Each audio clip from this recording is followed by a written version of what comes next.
विठ्ठल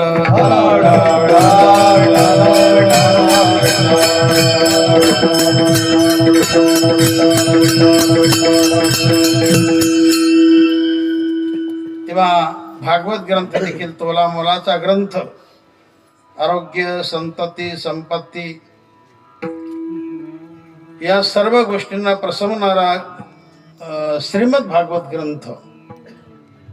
तो ग्रंथ जर चांगल्या परीने आपण श्रवण केला, सत्पुरुषाच्या मुखातून तो ऐकला, त्या निमित्ताने खर्च चांगला केला, कष्टाच्या पैशाचा खर्च केला, व चोरी मारीचं धन आणलं आणि पंगत घातली, काय कामाचं.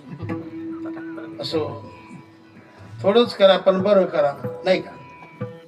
तर असा हा ग्रंथ सत्पुरुषाच्या मुखातून, पवित्र मुखातून जर श्रवण केला, त्या घराची जी इच्छा असेल ती इच्छा परिपूर्ण झाल्याशिवाय राहणार नाही. संतती नसेल त्या घरात संतती होणार, संपत्ती नसेल तर संपत्ती येणार, आरोग्य नसेल तर आरोग्य येणार. पण तो ग्रंथ चांगला झाला पाहिजे, व्यवस्थित झाला पाहिजे. असा व्यवस्थित ग्रंथ त्या घरातून जर त्याचं काम चांगल्या परीने झालं तर निश्चितपणे तो ग्रंथ त्या घराचं सोनं करील, म्हणजे त्याला सुखच देईल. विठ्ठल विठ्ठल.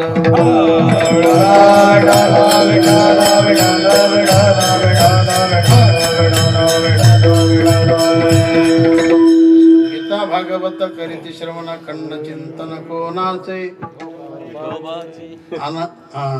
खंड चिंतन, चिंतन खंडित नको, चिंतन अखंड असावं.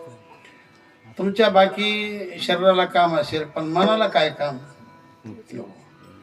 नाही जमत वाचायला तर मनात घ्या. मनाचा परमार्थ सर्वश्रेष्ठ आहे, मनाची पूजा सर्वश्रेष्ठ आहे, करावी ते पूजा. मनाचा परमार्थ सर्वश्रेष्ठ आहे. मनातून केलेली गोष्ट चांगली असते. चिंतनात मन असावं. काही वेळेला मनुष्य दिसतो पण तो खरा नसतो. विठ्ठला विठ्ठल.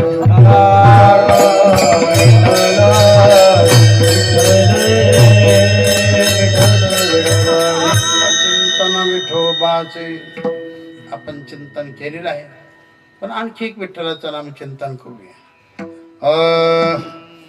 विठ्ठल विठ्ठल विठ्ठला जय जय हरी विठ्ठला.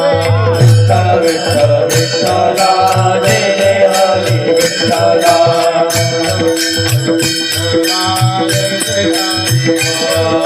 विठ्ठल विठ्ठल विठ्ठला जय जय हरी विठ्ठला.